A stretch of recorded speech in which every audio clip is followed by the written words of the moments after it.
Je suis Bruno Ekole Manga, international gabonais, né le 16 juillet 88 à Libreville. Je suis enfant. Mes parents sont doyens. J'ai grandi avec mon père qui s'est séparé très tôt avec ma maman. J'ai grandi avec mon père et mon petit frère. Donc c'était très compliqué de jouer au foot parce que papa il voulait pas entendre parler de foot. Il voulait vraiment pas entendre parler. C'était l'école. Donc parfois bon, on jouait au foot à l'école parce que je pense que c'était la seule distraction. Et quand on arrivait à la maison, on cherchait une pompe publique pour essayer de nettoyer les pieds, pour arriver à la maison un peu propre, pour que papa ne s'aperçoive pas qu'on a joué au foot. À un moment donné, il m'a même inscrit au taekwondo. J'ai fait du taekwondo pendant des années. J'ai appris le CS de Baraka, à l'école primaire de Baraka. Déjà, j'ai fait du CP au CM2. Après, je suis allé au collège, au CS de Baraka. Je suis allé au CS de Baraka jusqu'en 3e. Après, j'étais au lycée d'État. Bon, jusqu'en première, terminale, mais je n'ai pas pu faire la terminale parce que c'est à ce moment-là où j'ai commencé à jouer au FC 105, j'ai commencé à jouer en première division. Et les cours n'étaient pas aménagés par rapport aux entraînements. Donc, c'est-à-dire que quand j'allais à l'entraînement, je séchais les cours, comme on dit. Et quand j'allais au cours, je séchais les entraînements. Donc, je suis arrivé un jour, l'entraîneur m'a dit écoute, l'école c'est important. On veut bien que tu ailles à l'école, mais on ne peut plus supporter le fait que tu ne viennes plus à l'entraînement. Donc il a fallu faire un choix, mais le choix s'est fait naturellement. Le choix s'est fait naturellement et sur le coup, je ne l'ai pas répondu. Je suis rentré à la maison et puis je n'ai rien dit à mon père. Au début, j'ai caché parce que mon père il était très méchant. Il était très méchant, il fallait pas s'amuser avec lui. Non, après, déjà ce qui a fait en sorte que mon père commence à me laisser un peu la liberté de jouer au foot, c'est parce que c'était très compliqué à la maison. Il y a des journées où on ne mangeait pas, il y a des journées parce que mon père il était maçon. Donc maçon, quand vous avez les chantiers c'est bien, mais après vous pouvez faire 5, 6, 7 mois sans chantier, il n'y a pas de... Donc c'était très compliqué et quand vous dormez la nuit, que le propriétaire il vient jusqu'à presque casser la porte pour dire que vous devez payer le loyer parce que vous avez 2 semaines de retard, 3 semaines de retard. C'était compliqué. Après, j'ai commencé à faire les tournois des Maliens, les tournois des Sénégalais et j'ai commencé à récolter un peu 5 000 de taxi. Quand on me donnait 5 000 de taxi, je prenais 5 000, je mettais dans la poche et puis je marchais, je ne prenais pas le taxi. Et quand j'arrivais à la maison, j'allais à la Gaboprix. Au moins, j'achetais un sac de riz, de l'huile. Ça, au moins, ça ne devait pas manquer à la maison. C'était le plus important. Et là, j'ai commencé à dire à mon père parce qu'il fallait justifier où l'argent sortait. Et là encore, c'était compliqué. Il voulait pas entendre parler de foot. Il voulait pas entendre parler de foot. Et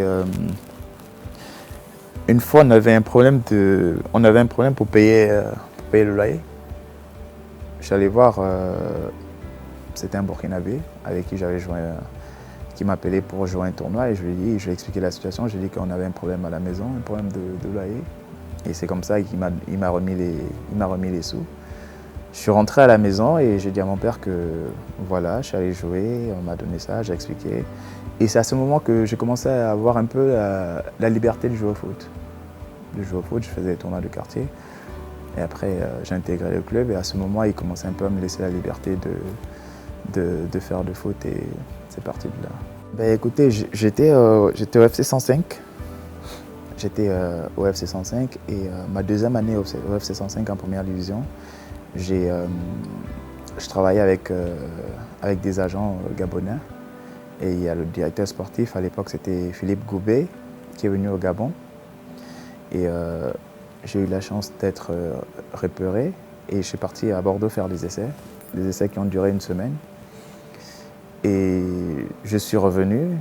On m'a dit que c'était bon, mais vous savez, quand on vous dit que c'est bon, tant que vous n'êtes pas parti encore, vous avez le stress, vous ne savez pas si c'est vrai. Et quand j'ai reçu la lettre d'invitation, je ne croyais pas. Je ne croyais pas et je disais que c'était la chance de ma vie. J'en ai discuté avec mon père. Et c'était très difficile pour lui parce que c'était la première fois qu'on se séparait. Et voilà, après, il n'avait pas le choix que d'accepter. Et ensuite, je suis arrivé à Bordeaux. Je suis arrivé à Bordeaux où j'ai intégré la réserve, la CFA, la première année. Et en fin de première année, j'ai commencé à m'entraîner avec les pros. J'ai eu la chance de m'entraîner avec les pros. Et la deuxième année, je m'entraînais pratiquement avec les pros. J'ai eu la chance, avec Laurent Blanc, de faire un match en Coupe d'Europe. Et après les derniers 6 mois de mon contrat, j'étais prêté à Rodez, en national. Et après ça, j'étais en fin de contrat avec Bordeaux, qui ne m'ont pas fait signer encore un contrat professionnel pour X raisons. Et après ça, j'ai signé 2 ans au SCO d'Angers. Je suis allé à Angers de 2008 à 2010. Et après Angers, je signais à Lorient, 4 ans, où j'ai fait 2010-2014. Je suis très satisfait. Très satisfait parce que quand je regarde mon parcours, je pense pas avoir brûlé les étapes. C'est-à-dire les choses sont faites naturellement. Les choses sont faites naturellement. Bien évidemment qu'il y a toujours la prière là-dedans. Il y a toujours la prière. Aujourd'hui, je dis Dieu merci.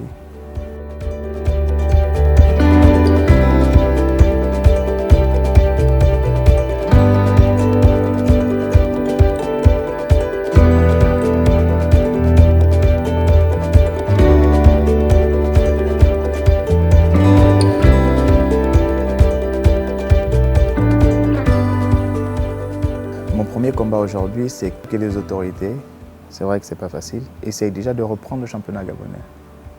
Parce qu'on connaît un peu la difficulté des footballeurs aujourd'hui. Ils vivent de ça, ils ont des familles, des fois il y a des étrangers qui ont du mal aujourd'hui à nourrir leur famille, qui ont du mal eux-mêmes à se nourrir, à payer les loyers, c'est très très compliqué. Je le dis parce que je suis un pur produit du championnat local, du championnat gabonais. Et c'est grâce à ce championnat-là qu'aujourd'hui je suis professionnel. C'est grâce à ce championnat qu'aujourd'hui j'ai la chance de jouer pour les Panthères, de jouer pour l'équipe de mon pays. Et je pense que tous ces jeunes-là méritent aussi cette chance. J'ai une super fille. J'ai une fille qui a 11 ans, qui est allée au collège, qui est rentrée au collège cette année. Et sa mère, c'est une Gabonaise. C'est une Gabonaise, c'est un moment que j'ai connu depuis l'enfance. Et malheureusement, on n'est plus ensemble aujourd'hui. Et voilà, mais on s'entend super bien et on prend bien soin de la petite. La chose dont je suis le plus fier, c'est d'être toujours en bonne santé. Que mes parents soient toujours en bonne santé et surtout ma fille qui me change de beaucoup. De beaucoup. Par exemple, après le match contre le Burkina, quand on était éliminé, je n'étais pas forcément bien. Elle m'a appelé puisqu'elle avait regardé le match et elle m'a dit des choses qui m'ont tout de suite redonné le sourire. Donc oui, il y a ça et il y a une phrase aussi. Il y a une phrase aussi que ma fille m'avait... On était au restaurant. Elle était venue à Dijon, on était au restaurant et on mangeait. Et elle m'a dit ferme les yeux. J'ai fermé les yeux. Elle m'a dit qu'est-ce que tu vois? J'ai dit rien. Elle me dit c'est comme ça que ma vie serait sans toi. J'ai pas l'habitude, mais j'ai pleuré. Ma plus grande déception. Écoutez, tout de suite, ce qui me revient, c'est la saison dernière, d'être descendu en Ligue 2 avec Dijon. C'était une grande déception. Et l'autre grande déception, c'est de ne pas avoir grandi avec mes 2 parents, qui étaient séparés depuis qu'on était plus jeunes. Et, bon, ça va, je m'entends très très bien avec les 2 aujourd'hui, c'est le plus important. Ma mère, elle va bien, elle va très bien, Elle, c'est un ange, c'est un amour, c'est tout. C'est vrai que, comme je disais tout à l'heure, j'ai grandi avec mon père. J'ai grandi avec mon père et mon petit frère, donc ma mère, je ne la voyais pas beaucoup. Et C'est maintenant que j'essaye depuis plusieurs années que j'essaye de la voir régulièrement. Après, elle vit à Oyem. Elle vit à Oyem, donc j'essaye de, quand je viens au Gabon pour les vacances, bon, j'essaie de la faire venir pour passer beaucoup de temps avec elle. Je suis capitaine adjoint parce qu'il y a un capitaine qui est là, Pierre-Emerick Aubameyang. Bon, malheureusement, qui n'a pas pu participer à cette CAN. On connaît les raisons. Et voilà, tout naturellement, j'ai pris ce brassard pour essayer de diriger un peu mes jeunes frères. Enfin, je ne vais pas parler davantage. La chance que j'ai, c'est que bon, ce sont les jeunes que je connais très bien.